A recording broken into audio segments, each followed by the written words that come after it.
ainda para o Ciro. Como você observa, na verdade para os dois, mas eu não creio, você conhece os territórios da cidadania, Isabel? Assim, para os dois, mas como observa o projeto, como observa os projetos do território da cidadania para o desenvolvimento regional? Como é que você vê o programa, o projeto Territórios da Cidadania?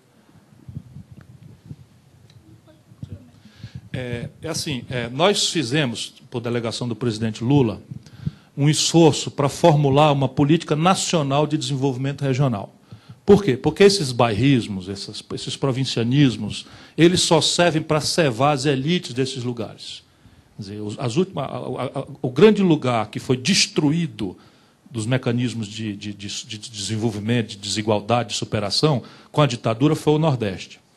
E no Nordeste a ditadura recolheu até seus últimos segundos o maior e mais unânime apoio. Por quê? Porque todos esses mecanismos da linguagem do coitadinho, da linguagem do pobrezinho, por isso que eu fico meio... Vamos pensar grande, esse negócio de pensar pequeno, isso é coisa que meteram na nossa cabeça, para a gente se acostumar com merda e deixar o negócio grande para outros aí. Vamos pensar grande. Então, o Nordeste brasileiro, mostrei isso para o presidente Lula, nós chamamos aí, eu mostrei porque eu fui encarregado como ministro de coordenar, mas eu juntei as cabeças, inclusive o Celso Furtado ainda estava vivo, e nós refundamos a compreensão disso e saiu uma coisa extraordinária. Qual é a coisa extraordinária? A coisa extraordinária é que não existe mais desigualdade macro-regional. As desigualdades no Brasil hoje são mesorregionais. Isto não é uma palavra, não é um jogo de palavras. É assim, Fortaleza, Recife, Salvador, São Paulo e Rio de Janeiro e Porto Alegre têm rigorosamente, para o bem e para o mal, os mesmos problemas. E se a gente olhar a proporção, São Paulo é a cidade mais pobre do país. Com este olhar. Porque nós mapeamos em base mesorregional. E descobrimos que o mais grave problema mesorregional brasileiro é o semiárido. Depois é o fundão da Amazônia. Por quê o fundão da Amazônia? Porque 15% da produção industrial brasileira estão sediados em Manaus. Veja bem, 15% da produção industrial do Brasil saem de uma cidade que tem 50% da população do Amazonas. Não por acaso, é o estado que mais preserva a floresta amazônica, que menos estressa a floresta amazônica, que não tem as atividades de pastoril, que vai na frente, e depois a agricultura extensiva, madeireira, etc, etc. O estado do Amazonas praticamente está intocado a floresta, porque é uma alternativa econômica, com um dinamismo que o Brasil não conhece, e que certas elites políticas de São Paulo tudo fazem para destruir, inclusive guerra fiscal, deixando como resposta para a população o pau de arara, né? A migração. Descobrimos que a metade sul do Rio Grande do Sul, esse eixo que vai de... Tem gaúcho aqui, talvez possa me ajudar, que vai de Pelotas até a fronteira, é, sob o ponto de vista mesorregional, a região que mais regrediu economicamente no Nordeste nos últimos 20 anos. Não foi o Nordeste brasileiro. Descobrimos que o Centro-Oeste está com a renda per capita superior à renda per capita do Sudeste. Quantas novidades eu estou dizendo para vocês aqui? Quem é que aqui sabia que o Centro-Oeste já está com a renda per capita superior à renda per capita do Sudeste brasileiro, de São Paulo, Rio, Minas Gerais, etc.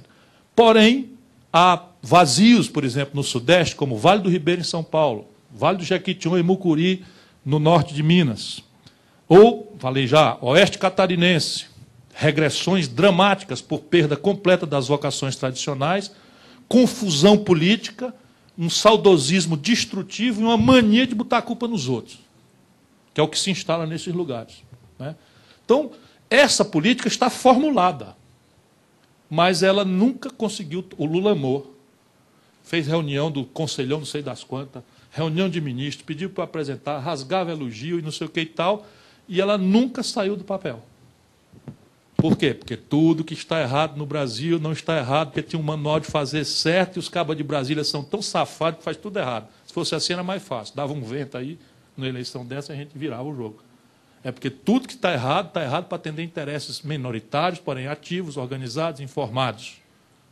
E estes vigiam as instituições representativas, de perto, financiam, pressionam, subornam, né? E as maiorias estão aí sendo, vamos dizer, sendo induzidas a se revoltar com a política, porque a política é o cabo meter a mão, como é? Federação Brasiliense de Kung Fu. Você acredita nisso? Roubaram 5 milhões de reais. Federação não é a Federação Brasileira, não, os jornais estão errando. Não é federação. Se fosse a Federação Brasileira de Kung Fu, vá lá. Ou não, né? Mas é a Federação Brasiliense de Kung Fu, rapaz. Tomara que o cabo não me dê um tiro aí na porta. Tem a outra, que é a Federação Brasiliense de Taekwondo. Roubou mais 2 milhões. Milhão, assim, milho dos grandes. Né? Percebe o negócio? E aí o povo sendo distraído com essas coisas. É assim. Posso, André, só fazer um comentário? Agora, e o território da cidadania é isso. É a localização mesorregional. Só um minutinho. Só um minuto. A proposta da política é essa, porque eu esqueci de dizer. É a localização em base mesorregional, metade sul do Rio Grande do Sul. E ali você entra e faz um conselhão com todos os atores sociais, e deixa ali, tem uma dinâmica que a gente introduziu, que é um caos, começa todo mundo a esculhambar todo mundo, botar a culpa nos outros, e não sei o que e tal. A gente já está preparado para essa catarse e tal. Quando acaba, a gente começa a introduzir novidades. Então, metade sul do Rio Grande do Sul especificamente. Saudade do pastoreio, do pampa, do vaqueiro, não sei o que, isso perfeitamente, mas do outro lado não dá mais, aqui não funciona mais, aí o desflorestamento acabou com tudo, não tem mais esse negócio. Que tal o reflorestamento? Aí, o meio ambiente, traz o meio ambiente, vamos conversar. Aí funciona. Então, alguns lugares no Brasil estão começando, são os territórios da cidadania. A ideia é de fazer convergir no território uma ação holística do Estado, coisa que basicamente... mas é absolutamente lateral e periférico. Não tem centralidade nenhuma no Brasil ainda hoje. André, só fazer um comentário dessa questão que o Ciro estava colocando da imagem que se criou da política brasileira e do político. Lá na Fundação a gente conversa muito sobre isso, e a gente até chamou de parceria social público-privada, PSPP, justamente no sentido que hoje, quando você olha o público, todo mundo só vê o público como do governo. Se você vê o público, é um espaço de todos, onde a gente deveria ter uma participação, onde a gente deveria ter um controle social, e que hoje não tem. Óbvio, você, né, tem competências e responsabilidades de cada um, setor público, não tirando isso. Mas como que o público ficou sempre associado ao governo e não à sociedade civil, e não à participação do setor privado, e não dessa parceria entre os setores. Então, acho que passa um pouco para rever, para mudar isso das novas gerações, para você ter novos líderes, pessoas querendo trabalhar na área, na política, trabalhar em Brasília.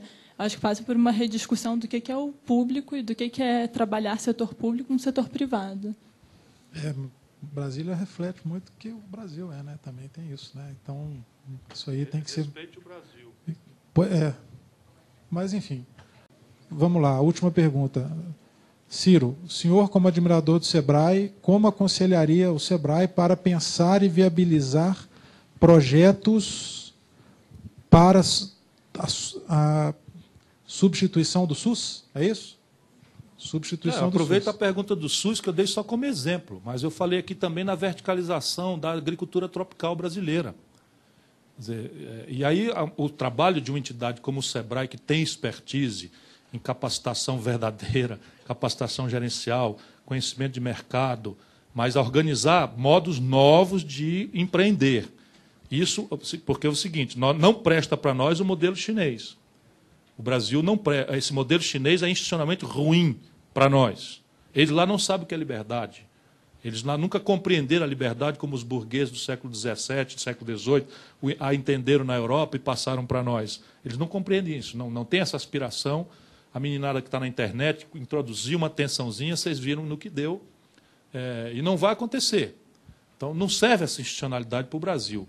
Por isso é fundamental a gente ter aqui na cabeça novas práticas. Por exemplo, eu tenho conversado com a turma da reforma agrária. A reforma agrária era... Eu estou falando para cacete demais, e falando cacete demais também.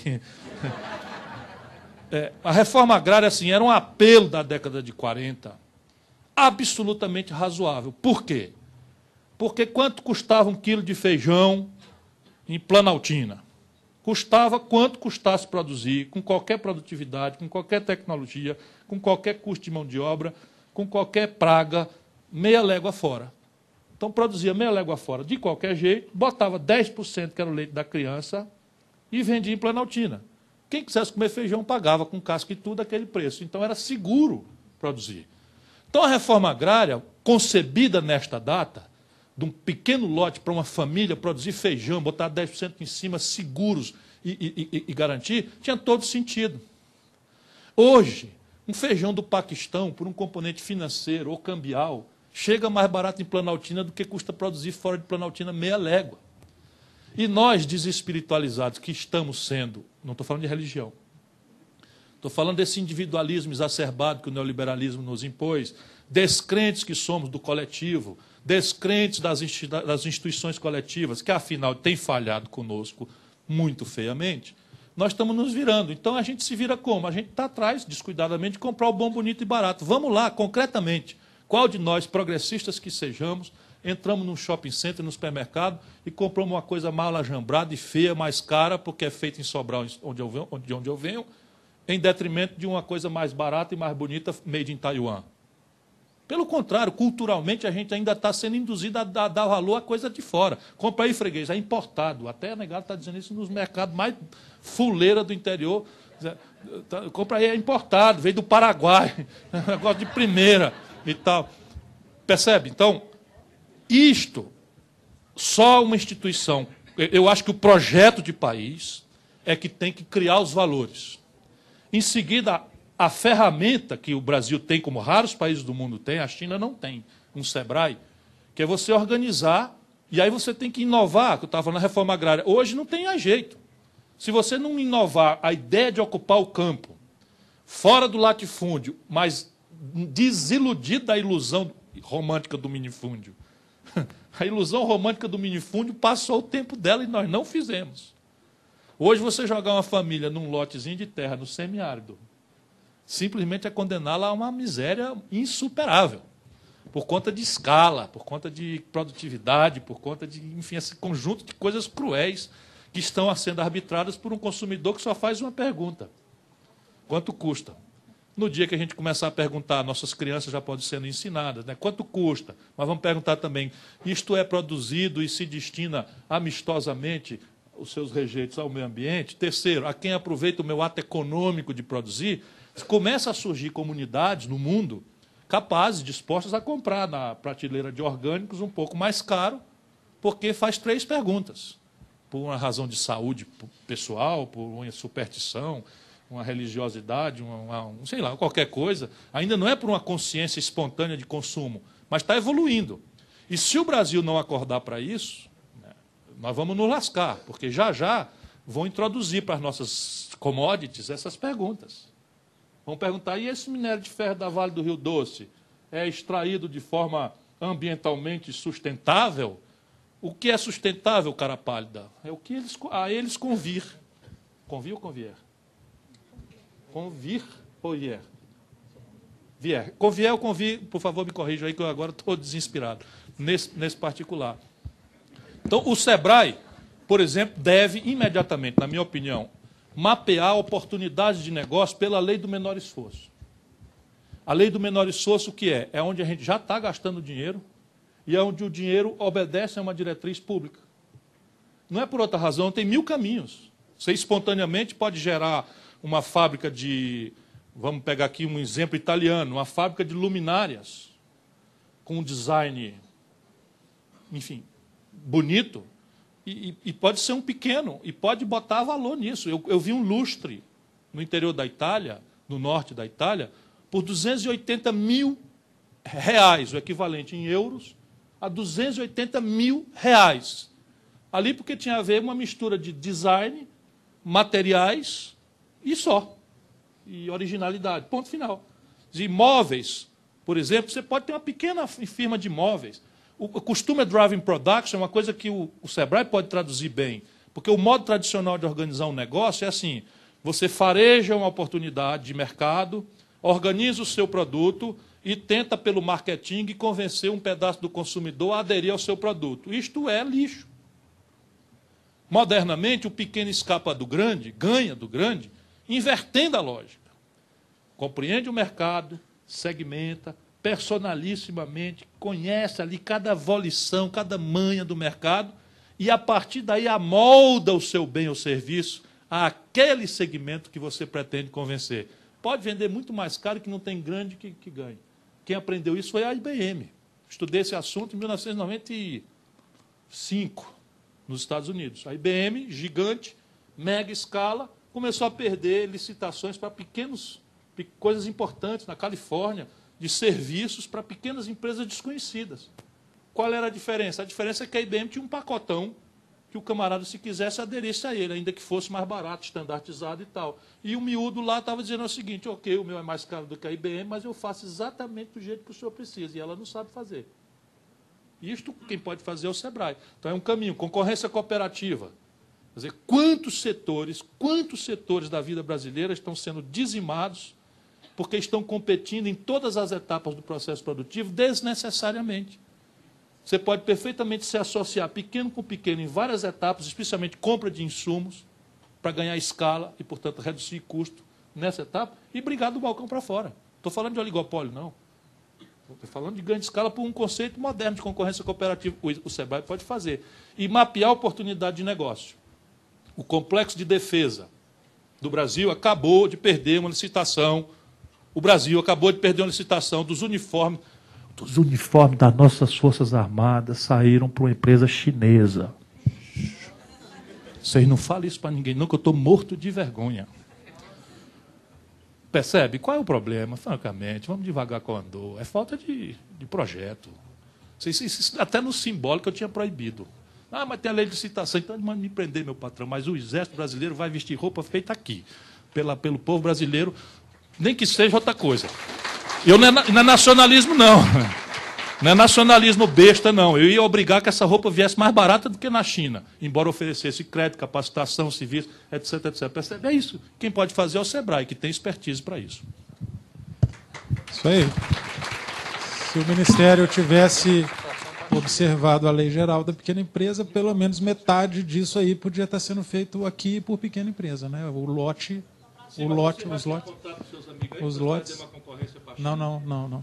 O lote e a subcontratação. Não é? Inclusive, essa licitação até pode ser impugnada, sabia disso? Porque tem um decreto que podia ser pequena empresa impugnar, Tribunal de Contas e tudo. Inclusive, responsabilizar o gestor que fez. Mas isso aí é outro.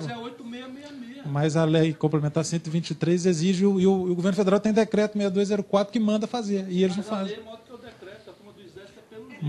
Mas a complementar 123 é maior que 8666. Mas, enfim, vamos lá.